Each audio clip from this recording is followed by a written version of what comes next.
Olá, estamos começando uma jornada sobre a história dos batistas independentes. Platão já dizia que aquilo que um povo valoriza, cultiva. Nada melhor do que conhecer a nossa história, a história da nossa igreja, o desenvolvimento missionário, nosso envolvimento e comprometimento missionário através dos tempos.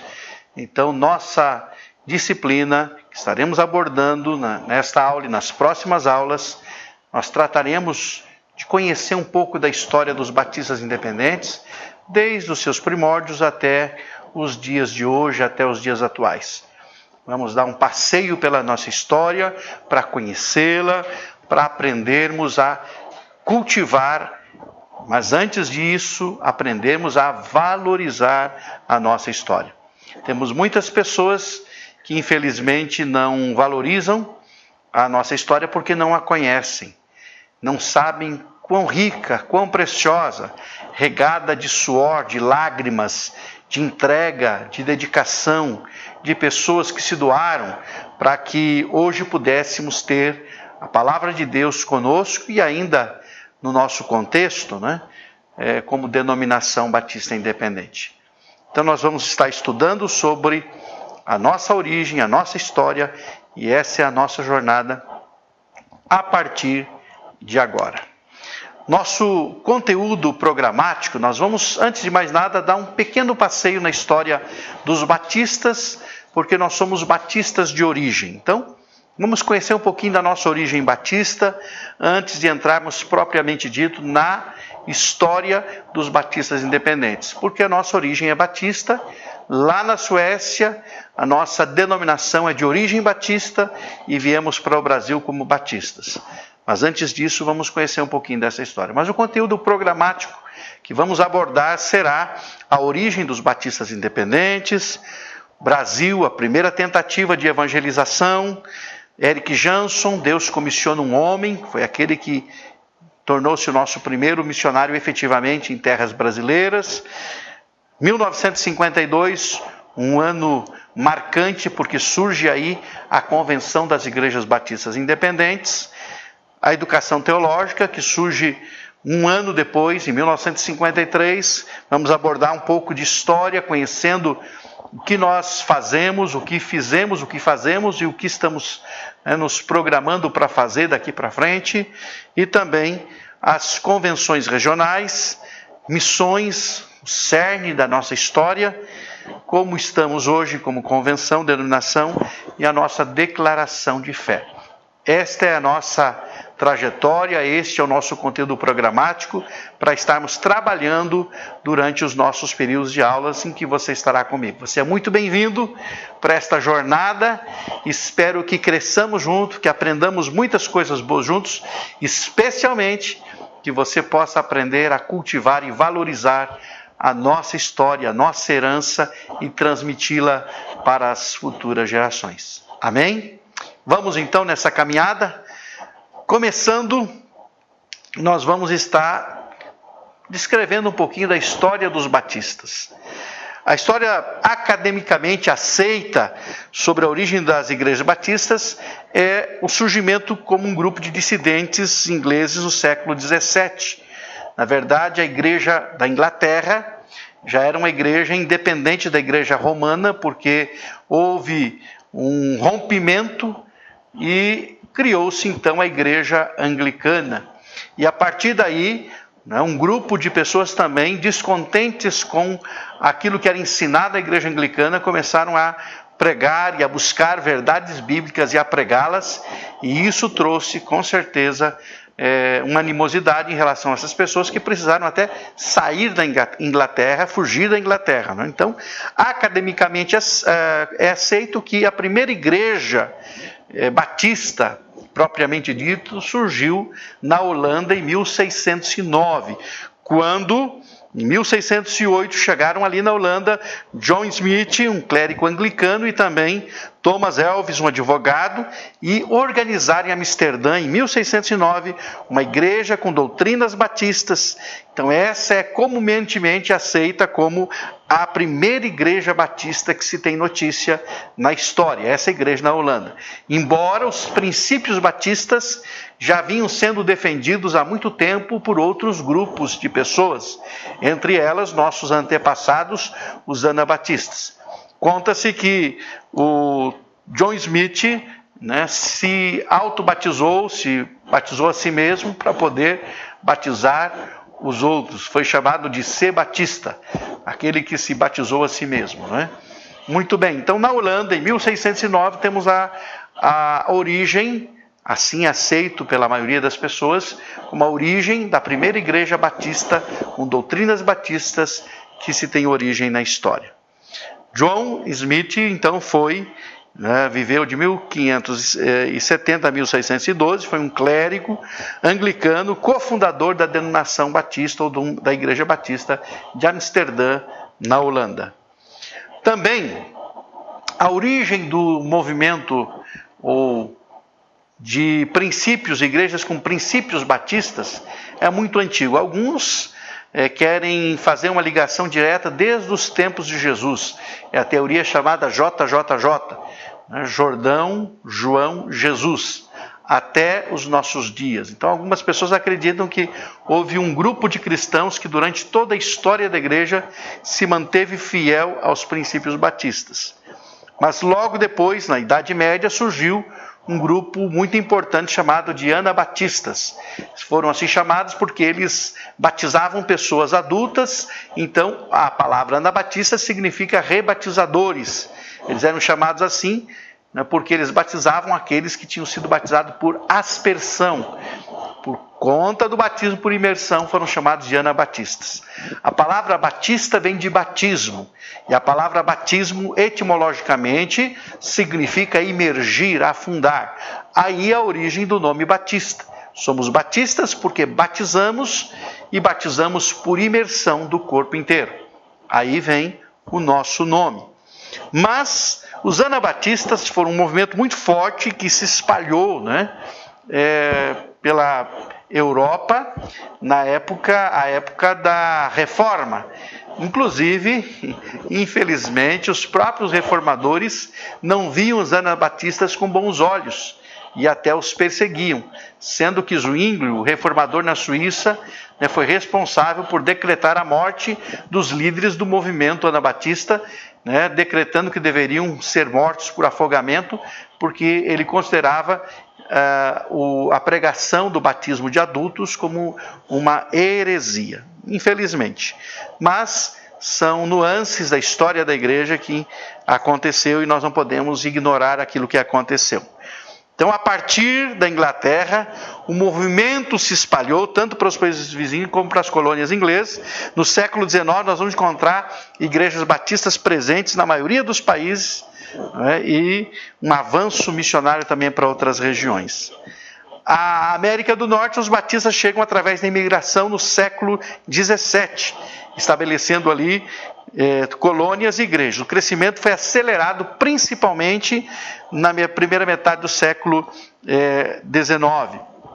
Segundo estatísticas da época, em 1844, havia mais de 720 mil batistas, com mais de 9.400 igrejas locais nos Estados Unidos da América.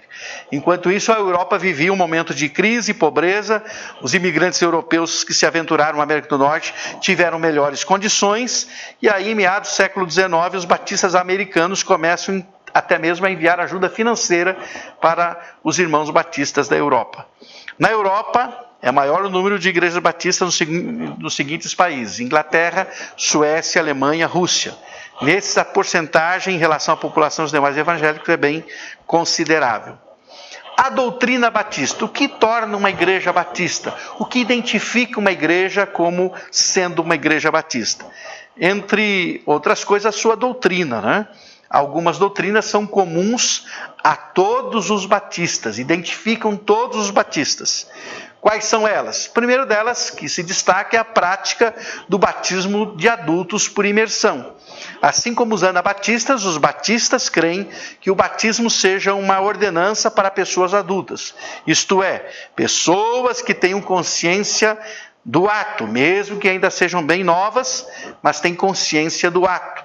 Trata-se de uma ordem que deve ser respeitada, e a menos que o indivíduo não tenha a oportunidade de ser batizado, ele não deve ser, ou não possa sê-lo, mas é uma ordem que deve ser obedecida. Segundo lugar, como doutrina batista, a celebração de apenas duas ordenanças, o batismo e a ceia. Todos os batistas creem que Jesus deixou apenas duas ordenanças para a igreja.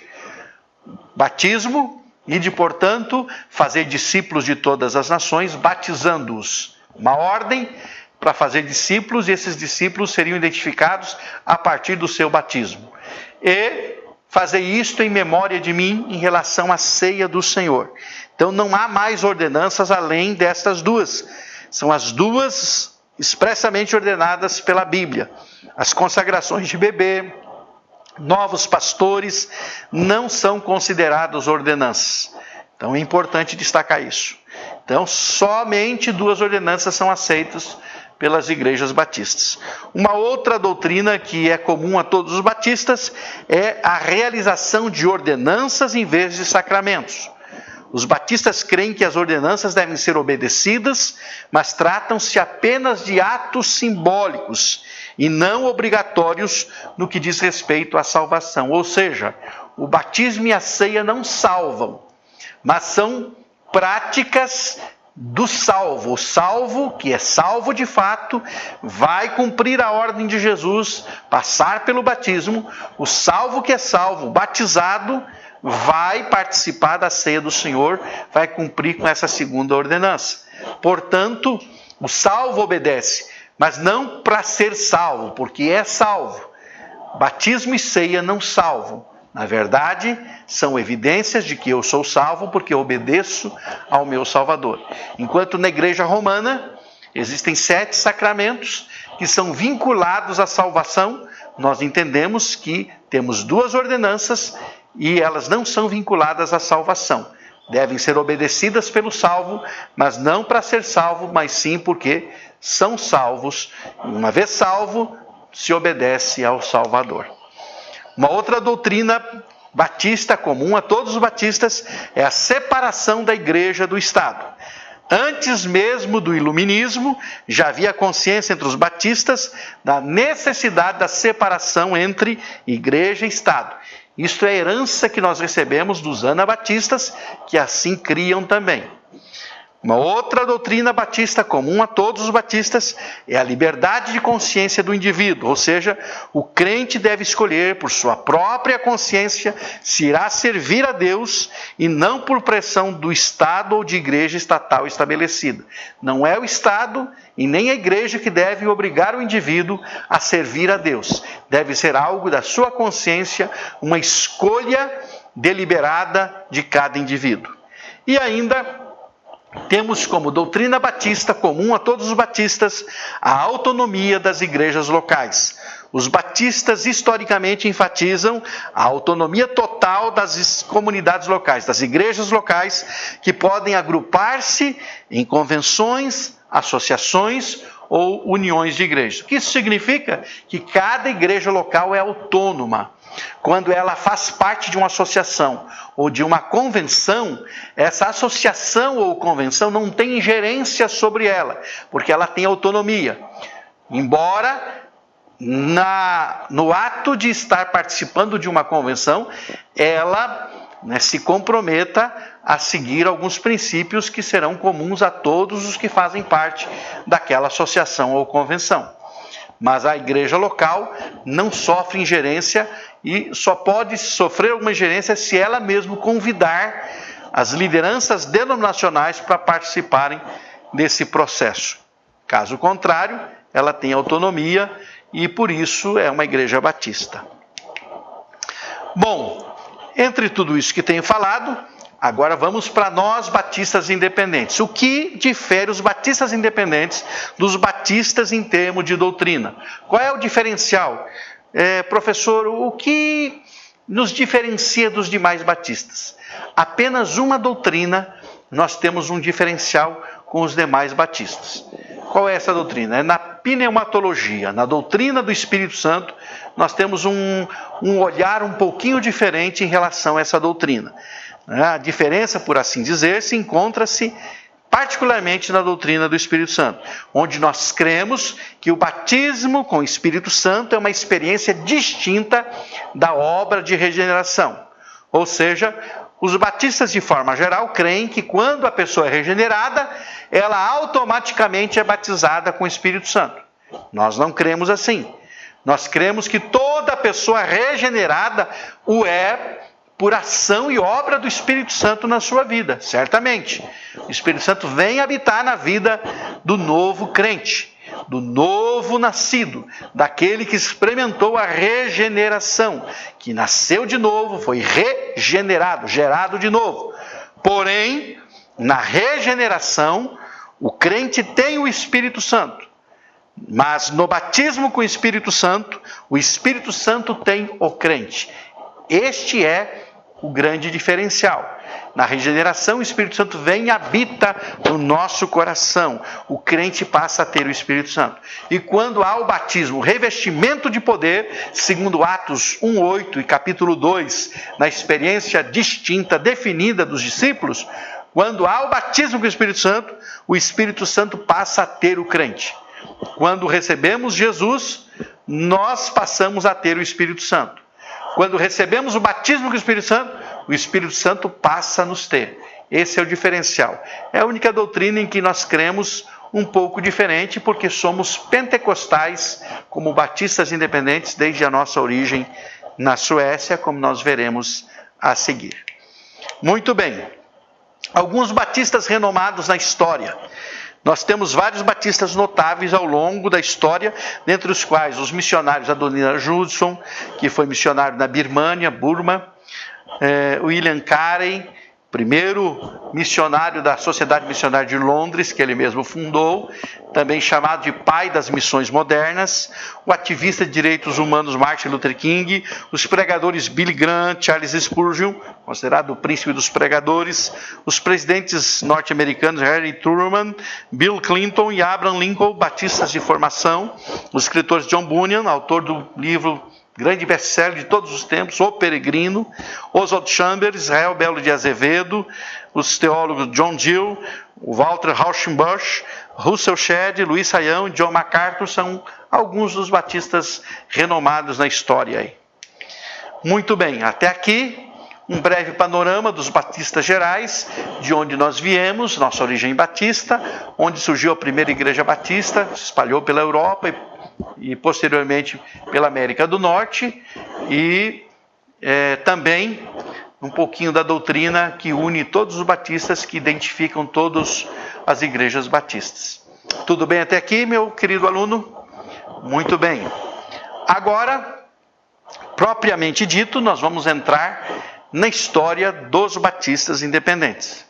A nossa origem, propriamente dita, é batista sueca.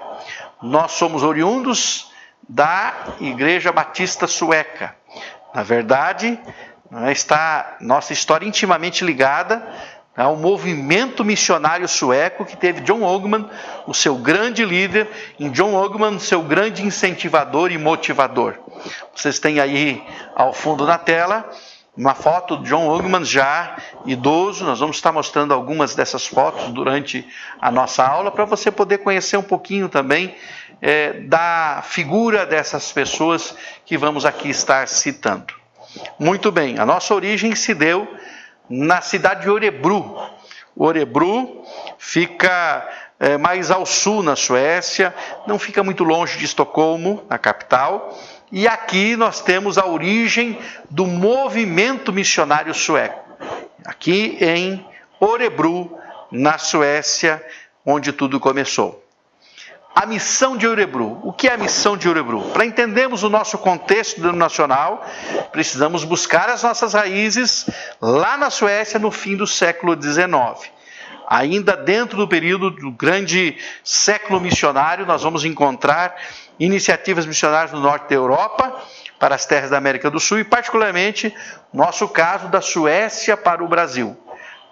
O século XIX foi o grande século das missões, onde Deus despertou muitas pessoas para a obra missionária na Europa e os países também no norte da Europa.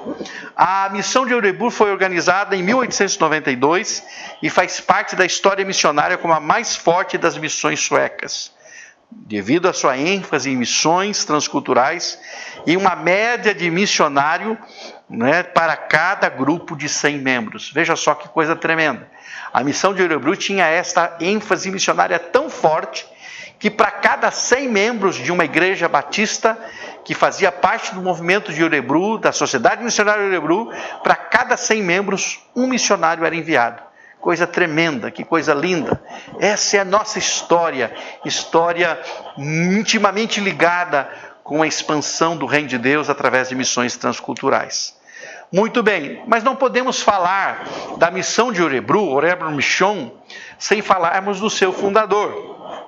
Seu fundador foi John Ogeman, que viveu de 1845 a 1931. John Ogeman é o fundador da missão de Örebro. Destacamos alguns dados biográficos de John Ogeman. Nasceu em um piedoso lar luterano, ele era luterano de origem, e ao norte da Suécia, e em 1845. Através do testemunho de um amigo, converteu-se ao Senhor em 1864 e foi batizado numa igreja batista que havia sido organizada em 1859.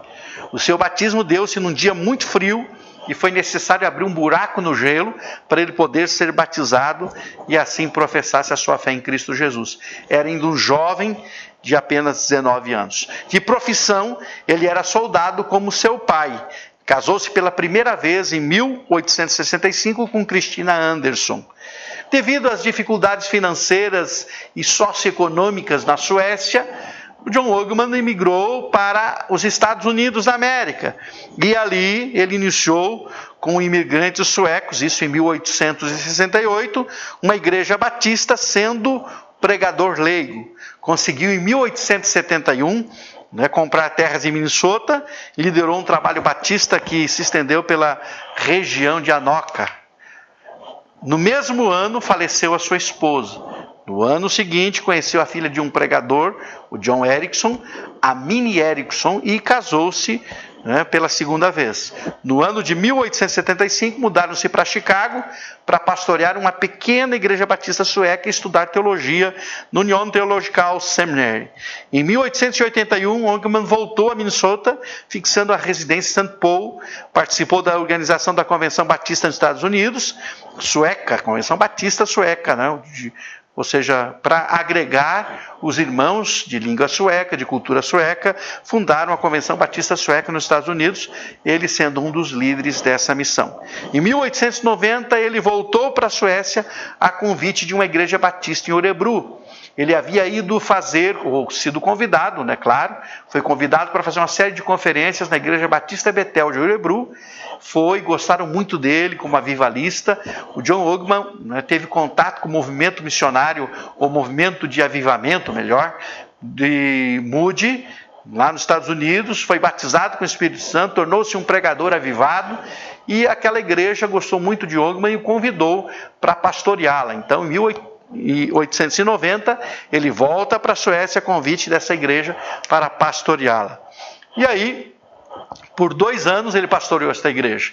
Desta igreja, de livre acordo, um grupo de irmãos saiu para fundar a Batista Filadélfia de Örebro.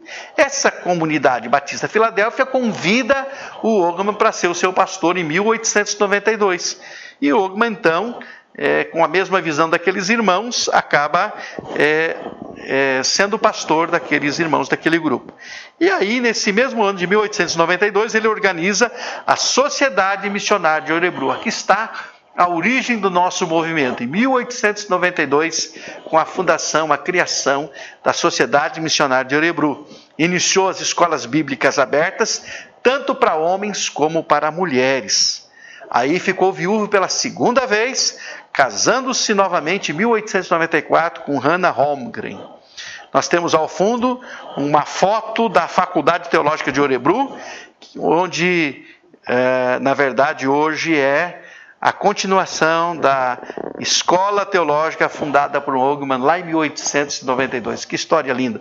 Hoje é uma faculdade reconhecida em toda a Suécia pelos cursos que oferece. No ano de 1894, foram feitas as primeiras tentativas de envio de missionários para o exterior. Um missionário veio ao Brasil, Adolf Larsson, mas faleceu logo após a sua chegada por ter contraído febre amarela. Um casal, Gustav Norling e esposa, foi enviado ao norte da África, mais precisamente para a Tunísia, onde trabalhou durante 2 anos, também não obtendo muito sucesso. Em 1908 foi fundado o Seminário Teológico de Örebro e foram enviados os missionários Serge Sjögren para a Índia em 1908, Eric Jansson para o Brasil em 1912, e esses foram os primeiros missionários a permanecerem nos seus respectivos campos por um bom período de tempo, frutificando e tendo bons resultados nos campos para onde foram. John Högman liderou o movimento missionário de Örebro até o final da sua vida em 1931, sempre integrado à Convenção Batista Sueca, onde ele serviu como secretário até 1931. Mas a divergência já vinha sendo problemática desde a fundação da Sociedade Missionária em 1892, desde o início. Mas depois da morte de Högman, isso se agravou e a Convenção Batista Sueca se dividiu em 2 partes iguais.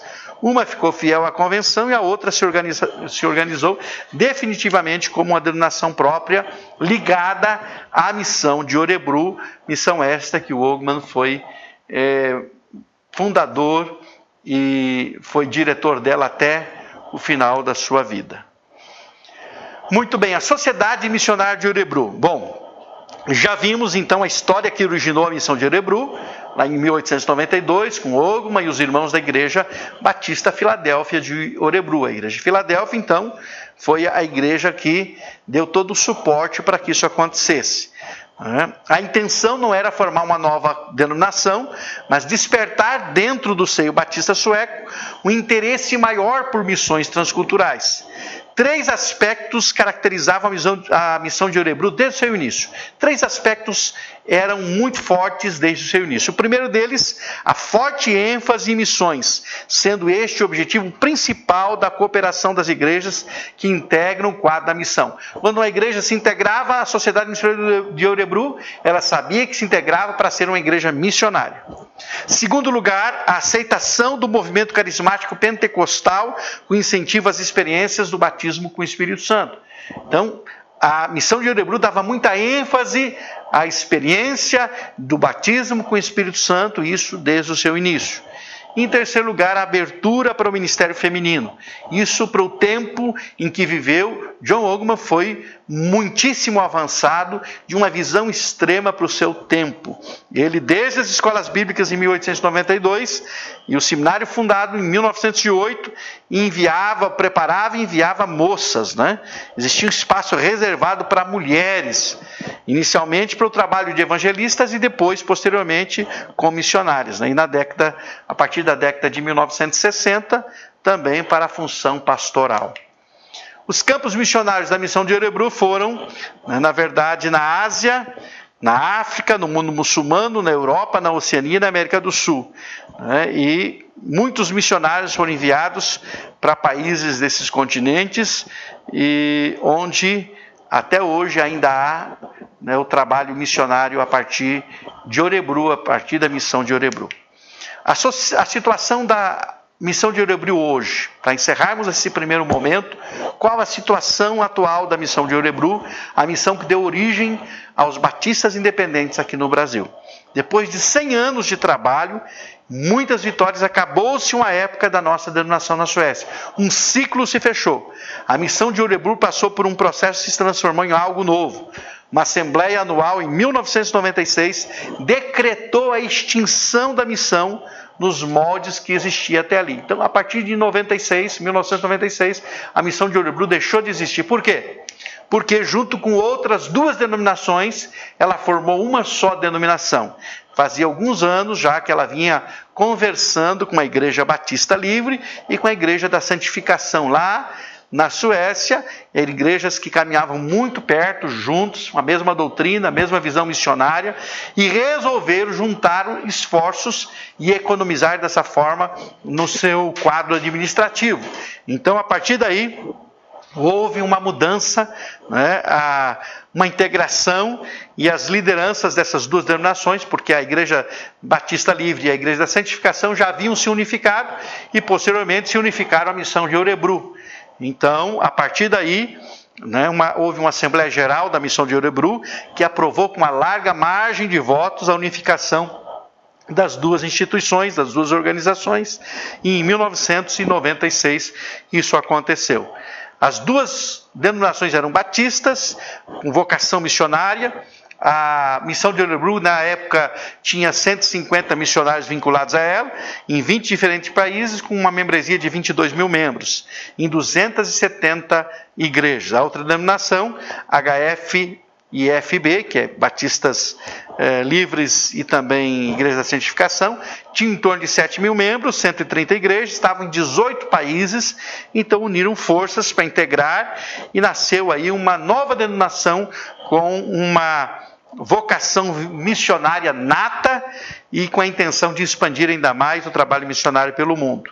A nova denominação possui, entretanto, uma preocupação muito grande com os jovens suecos, que na verdade estão esfriando na fé, e eles têm este desafio de motivar os jovens suecos a se envolver com missões. Então, o trabalho da missão de Örebro se encerra em 1996 para essa fusão, e dessa forma a Igreja Batista Livre na Suécia e a Igreja da Santificação se unem à missão de Örebro, dando uma mostra de uma verdadeira unidade do corpo de Cristo, uma unidade visível e uma concentração e uma, podemos assim dizer, uma unificação para expandir ainda mais o trabalho missionário transcultural.